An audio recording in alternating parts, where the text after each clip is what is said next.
Hello guys, after cinema time, dinner kami dito sa Kenny Rogers. Tara, let's eat. Ayan ang muffins, mashed potato. Kain na po tayo. Rice.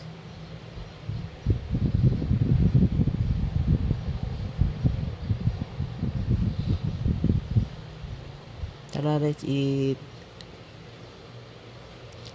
With corn and carrots sa side dish.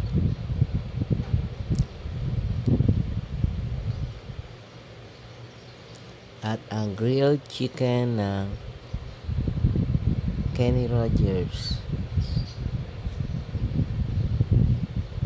Ayan, kain na po tayo. With mashed potato ng Kenny Rogers. At merong Minute Maid orange juice. So refreshing! Tara, let's eat! After watching movie Midnight Girls, ayan, nagkaayaan namang mag-dinner sa Kenny Rogers. Thanks for watching, Mami Violeta Vlogs. Bye!